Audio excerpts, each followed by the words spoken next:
30 पौराणिक और आध्यात्मिक कथाएं जो आप श्रावण मास के हर दिन पढ़ सकते हैं। प्रत्येक कथा में भगवान शिव की महिमा, भक्ति और जीवन में आने वाली सीखें शामिल है। कुंती की कथा जो शिव स्तुति के लिए जानी जाती है।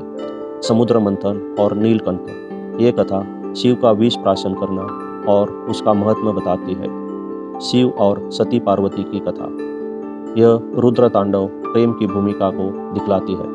गंगा अवतरण, यह कथा भगीरथ की तपस्या और गंगा की मौजूदगी को सुनाती है। अर्धनारीश्वर, यह कथा शिव और शक्ति का एक रूप को बतलाई जाती है।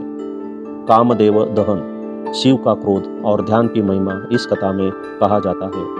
अंधक वध, दुश्मन अंधक की हार इस कथा में बताई गई है। भस्मासुर की कथा, यह कथा सच्ची भक्ति और विनाश का सच इसके बारे में है। त्रिपुरासुर संहार, यह कथा सूर्य चंद्रायन की कथा मानी जाती है। शिवलिंग महिमा, यह कथा ब्रह्मा विष्णु की परीक्षा का बारे में बताई जाती है।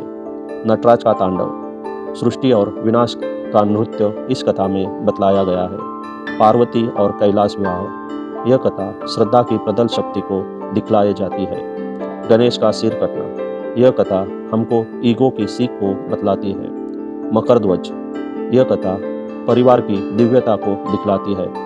कालांतर का, यह कथा मृत्यु को परास्त करना सिखाती है। यम को हरा देना, यह कथा अमरता को सिखाती है। यम को पुनर्जीवित करना, यह कथा शिव की दया को दिखलाती है। शिव और विष्णु की मित्रता, विष्णु की सहस्त्र नाम जाप कथा। विष्णु को चक्र प्रदान, यह कथा सत्यनिष्ठा की महिमा को बतलाती है। रावण का कैलाश हिलाना, यह कथा शिव की परीक्षा और संगीत को दिखलाती है। त्रिपुरा के पत्थर, अज्ञानु भक्तों की कथा है इसमें। परनदा मुनि की परीक्षा, यह कथा श्रद्धा एवं अहंकार को बतलाती है। काली के पाद स्पर्श, यह कथा शक्ति के संयम को दोहराती है। उनकोटी की मूर्तियाँ, यह कथा तीर्थ स्थलों की उत्पत्ति कैसे हुई यह बतलाती है। शिव और मछुआरा, यह कथा उपकार और शिव की लीलाएं के बारे में है। सन्यासी के बालों से राक्षस, यह कथा शक्ति की चेतावनी देती है। माता की कामना पर सफर, यह कथा श्रद्धा और धैर्य को दिखलाती है। श्रावण व्रत की व्यापारी कथा, यह कथा श्रद्धा और भक्ति को दिखलाती है। गरीब ब्राह्मण की परीक्षा, यह कथा दया और पूजन की महात्मा बताती है। बिल्वपत्र और शिकारी, यह कथा साधु साधना में निहित पवित्रता दिखलाती है। आप रोज एक कथा पढ़ सकते हैं जब आपका शिव पूजन हो जाए।